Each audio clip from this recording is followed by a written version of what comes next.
નમસ્કાર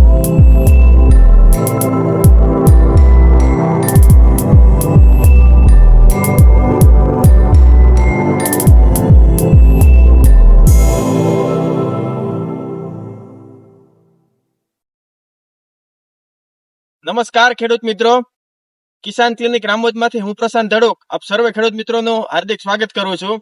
ખેડૂત મિત્રો, આપણે સોશિયલ મીડિયા યુટ્યુબ માધ્યમથી અવારનવાર જે પણ કોઈ નવી પ્રોડક્ટ સારા રિઝલ્ટ બતાવતી હોય એનો આપણે સોશિયલ મીડિયા દ્વારા વિડીયો દ્વારા માહિતી આપતા હોઈએ છીએ.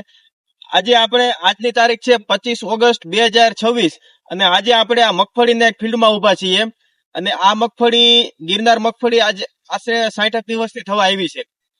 એની અંદર આપણે જેમ ઓણની સિઝનમાં જાણીએ છીએ કે શરૂઆતથી જ ઈડુનો જે પ્રશ્ન હતો તે ખૂબ જ ગંભીર પ્રમાણમાં જોવા મળ્યો હતો અને ખેડૂત મિત્રોએ નવા ટેકનિકલ ને દવાઓ છાંટતાથી પણ ધાર્યા પરિણામ મળતા નહોતા.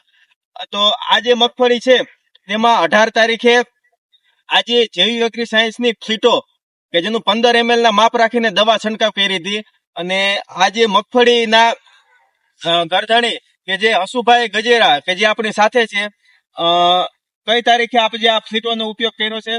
18/8. આજે 25 તારીખ થઈ. શું મગફળીમાં શું પરિસ્થિતિ છે? ઈયળો નથી અને પૂણે પાવી છે.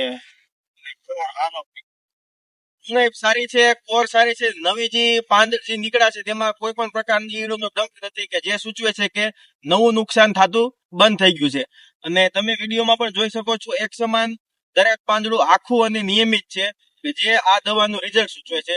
જે પણ કોઈ ખેડૂત મિત્રોને હવે તાજેતરમાં કે લઈને કે જે પાછળના ટેકનિકલ છાંટવાથી જે ધાર્યા પરિણામ ન મળ્યા હોય અને હજી ઈળુનો પ્રશ્ન પોતાની મગફળીમાં રહેતો હોય તો ચોક્કસ ને ચોક્કસ જૈવિક એગ્રી સાયન્સ ફીટો કરીને જે 3 ટેકનિકલ વાળી વસ્તુ છે જે તાત્કાલિક મારવાની સાથે જ શરૂઆત લઈને લાંબા ગાળાના 15-18 દિવસ સુધીના રિઝલ્ટ આપે છે. તો અચૂક 15 ml ના માપ સાથે અચૂક છંટકાવ કરો. જય ભારત, અસ્તુ.